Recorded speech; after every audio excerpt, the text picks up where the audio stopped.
Bem, meus irmãos do YouTube, aqui fala o irmão Rangel, do canal A Verdade das Escrituras. E eu queria ler para os irmãos nessa bela tarde, terça-feira, de carnaval,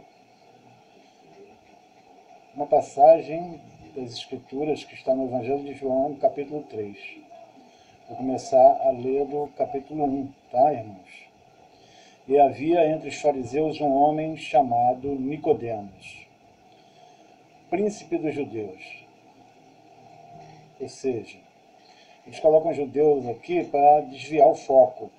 Mas, na verdade, Nicodemos era um fariseu, um escriba, um doutor da lei. Resumindo mais ainda, facilitando mais as coisas, Nicodemos era um homem religioso. Um homem da religião. Capítulo 2. Este foi ter a noite com Jesus e disse-lhe: Rabi, bem sabemos que é mestre vindo de Deus, porque ninguém pode fazer estes sinais que tu fazes se Deus não for com ele. No capítulo 2, Nicodemos reconhece que o nosso Salvador não era um homem comum, era um homem vindo da parte do Criador. Porque os sinais que ele fazia, os ensinamentos dele, eram coisas espetaculares, né? Nunca ninguém tinha visto tantos sinais, tantas maravilhas e um ensino dado com tanta autoridade como o Salvador dava. Capítulo 3, o Salvador responde: na verdade te digo que aquele que não nascer de novo não pode ver o reino de Deus.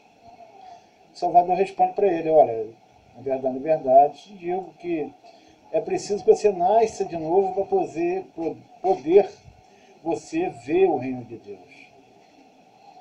Mas precisamos entender aqui que o Salvador está falando da parte espiritual. Era necessário que Nicodemos nascesse de novo na sua vida espiritual, ou seja, que ele apagasse tudo aquilo que ele aprendeu com a religião até aqueles dias, né? E nascesse de novo, desse um novo início na sua vida espiritual, mas não acoplada àqueles rituais religiosos que eles praticavam no Velho Testamento. Era necessário que Nicodemos desse uma nova direção à sua vida espiritual.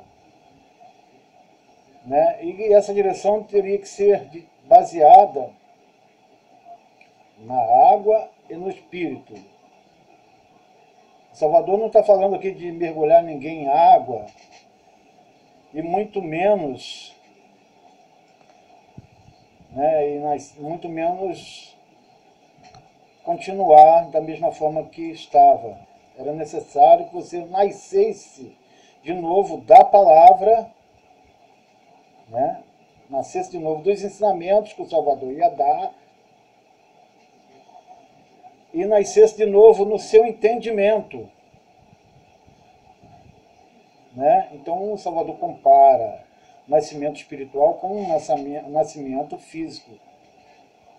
E vamos ver no capítulo 4 que Nicodemos, um homem que só enxerga as coisas físicas, que não tem entendimento espiritual nenhum, ele vai perguntar ao Salvador sobre o nascimento físico. Mas, na verdade, o Salvador está falando de um novo nascimento na vida espiritual.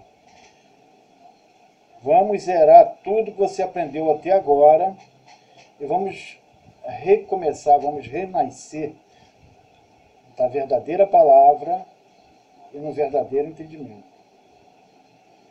Capítulo 4. Disse-lhe Nicodemos: como pode um homem nascer sendo velho? Pode, porventura, tornar a entrar no ventre de sua mãe e nascer? Vejam que Nicodemos, ele estava conversando com o Salvador estava falando de coisas espirituais, e ele estava vendo coisas físicas. Porque o pessoal do sistema religioso, o pessoal que segue a lei de Moisés, eles só veem as coisas físicas. Vou dar alguns exemplos. Templo. O templo para o pessoal da lei de Moisés, pessoal do Velho Testamento, é o templo físico. É a igreja de pedra. Não somos nós, porque no Novo Testamento o templo somos nós. Com a morte do Salvador, nós ganhamos o privilégio de nos tornarmos templo do Espírito Santo, morada do Altíssimo, casa do Pai. Mas o pessoal do sistema religioso não. Eles veem as coisas físicas e eles veem o templo de pedra e alvenaria como a casa de Deus. Eles querem agradar a Deus fazendo coisas físicas para Deus. Batendo palma, cantando louvores, caminhando até um templo, dando dinheiro para Deus. Até os sacerdotes, eles não se conformam em ter o Salvador como seu sacerdote. Eles querem ter um sacerdote físico, de carne e osso. É por isso que eles têm pastores. Porque a visão deles é totalmente para as coisas físicas. Deu para entender mais ou menos? Vamos para o capítulo 5. Então Jesus responde: na verdade te digo, que aquele que não nasce da água e do Espírito não pode entrar no reino de Deus. O Salvador responde: em verdade, olha, presta atenção que é importante. Eu vou te dizer, olha, se você não nascer da palavra, e se você não nascer do entendimento, você não tiver um entendimento novo das coisas do Criador, você não pode entrar no reino de Deus. Porque não agradamos a Deus fazendo coisas físicas. Deus é espírito. E para um espírito você não pode fazer nada físico. Então você vai ter que nascer de novo, nascer da palavra, dos meus ensinamentos, e vai ter que nascer de novo no entendimento. Tudo aquilo que você aprendeu, você tem que apagar e começar de novo. Capítulo 6. O que é nascido da carne é carne, o que é nascido do espírito é espírito. Quando ele fala carne aqui, gente, ele fala da lei de Moisés, fala da letra, né? Coisas praticadas por a nossa força física, ou seja, bater palma, fazer sacrifícios, dar dízimos, são coisas praticadas pela carne, são coisas físicas. Agora, o que é nascido do Espírito é Espírito. O que é nascido do novo entendimento, aí sim é um homem espiritual, porque ele entende as coisas do Criador. Né? Pratica as coisas espirituais, ele sabe o que ele vai fazer para agradar o Criador. A única coisa física que nós podemos fazer para agradar o nosso Criador é amar o nosso próximo, dividir o nosso pão com ele, visitar ele quando ele estiver enfermo, visitar ele quando ele estiver preso, doar uma roupa para ele quando ele estiver nu. Ou seja, é amar o seu próximo, porque quando você ama o seu próximo, você está amando ao seu Criador, porque o seu próximo é o templo do Espírito Santo, é a morada do Altíssimo, e logo o Criador habita nele. Se vocês tiverem alguma dúvida sobre isso, leiam Mateus 25, 31, onde ele ensina, onde ele mostra como será feito a separação daqueles que amaram ao Criador e aqueles que foram negligentes com a sua obra. Capítulo 7. Não te maravilhes se ter te dito, necessário vos nascer de novo. Não fique maravilhado, não fique surpreso, Nicodemos. É necessário que você nasça de novo para você ver o reino de Deus e salvar a tua alma. Capítulo 8. Capítulo 8, o Senhor Jesus vai usar o vento. O vento para dar uma ideia a Nicodemos do que ele está falando. E no capítulo 8 ele fala assim: o vento assopra onde quer, ouves a sua voz, não sabes de onde vem nem para onde vai. assim é a todo aquele que é nascido do Espírito. Aqui no capítulo 8 ele fala assim para Nicodemos: físico é físico, carne é carne, espírito é espírito. Você não pode misturar as coisas, porque as coisas do Criador, elas não são físicas. Você não pode pegar, você não pode tocar, e nem tampouco vê-las. Ele usa o vento. Você pode pegar o vento, você pode tocar no vento, não pode. Mas você pode ouvir o vento, você ouve ele, você sente ele, você sabe que ele existe. Porém, você não pode tocar, porque ele não é físico. Mas você sabe que ele existe. Assim, é todo aquele que é nascido do Espírito, todo aquele que é nascido do entendimento das coisas de Deus. Ele sabe que o Criador existe, mesmo ele não vendo, mesmo ele não tocando, nem sabendo de onde ele vem, nem para onde ele vai.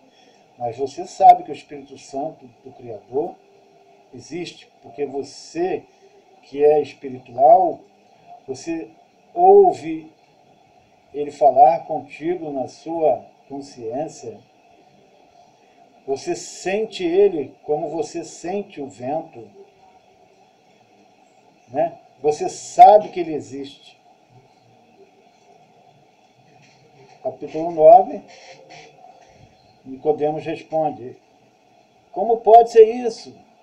Nicodemos continua boiando, continua sem entender nada do que o Salvador está falando para ele. E o Salvador, mais uma vez, aqui no capítulo 10, responde, ele diz: poxa, Nicodemos, tu és mestre em Israel, e não sabes disso, né? O Salvador responde ele ali com ironia: pô, tu é o bambambam de Israel, tu é o mestre da lei, tu é escriba, tu é fariseu, tu não diz para todo mundo aí que você serve ao Criador. Como você não pode entender dessas coisas, Nicodemos? Capítulo 11, na verdade te digo que nós dissemos o que sabemos e testificamos o que vimos, e não aceitas o nosso testemunho. Poxa, Nicodemos, mais uma vez eu vou te falar, escute e guarde, é muito importante o que eu vou dizer para você. O que eu digo e os meus servos dizem é a verdade. Eles estão falando o que eles sabem. Eles testificam das coisas que eles veem. Mas vocês do sistema religioso, que querem ver as coisas físicas, não aceitam o nosso testemunho. Porque nós não temos nada físico, nem sólido, nem material para te mostrar. Porque as coisas do Criador não são visíveis. Não são materiais, não são físicas. Capítulo 12. Se eu usei as coisas terrenas como exemplo e você não creu, como você crerá se eu falar das coisas celestiais? Como você vai entender as coisas celestiais se você ainda está com a sua mente presa ao sistema religioso? Se você ainda quer ver coisas físicas acontecerem, se você ainda quer ver coisas materiais, quer ver milagres, se você quer agradar ao Criador fazendo rituais físicos, dando dinheiro para ele, não vai crer nunca. Capítulo 13. Ora, ninguém subiu ao céu senão o que desceu do céu, o Filho do Homem que está no céu. Né? Aqui o Salvador fala para ele: olha, eu vim de lá. Eu sei o que eu estou falando. Eu estou dando testemunho das coisas que eu vi. Porque eu sou o Filho do Homem. Eu sou filho do Criador. Amém? Deu para os irmãos entender mais ou menos. Eu vou fazer um resumo aqui mais ou menos do que eu falei aqui agora. O resumo é o seguinte: o pessoal do sistema religioso, você pode observar por onde você passa, que eles querem agradar ao Criador, que é espírito, fazendo coisas físicas para eles, para ele. Eles querem agradar ao Criador batendo palma, querem agradar ao Criador indo até o templo de pedra, porque eles não se conformam que o templo é eles. Eles querem agradar ao Criador tendo um sacerdote para eles, para ser o mediador entre eles e o Criador. Eles não se conformam que o Salvador é este mediador, que o Salvador é este sacerdote. Eles querem agradar o Criador dando dinheiro para o Criador. Como você vai dar dinheiro para aquele que criou todas as coisas? Como você vai agradar a ele dando coisas físicas para ele? Isso é coisa do povo ateu, do povo pagão, do povo da antiguidade, das coisas que praticavam no Velho Testamento. Hoje nós estamos na dispensação da graça. A salvação hoje é pela fé. Você não pode fazer nada. Veja lá o que Paulo falou para o povo de Atenas, o povo ateniense. O Criador criou os céus e a terra. Ele não habita em templos feitos por mãos de homens, nem tampouco requer nada de nossas mãos. Pelo contrário, é Ele que nos dá todas as coisas. Então o Criador não precisa de nada, você não precisa fazer nada para o Criador, porque o Filho dele já fez. E o que o Filho dele fez foi perfeito. Você não pode acrescentar mais nada. Se você tentar acrescentar mais alguma coisa, você está negando o sacrifício do Salvador. E está negando até a vinda e o nome dele. Amém? Obrigado pela oportunidade, espero que os irmãos tenham entendido.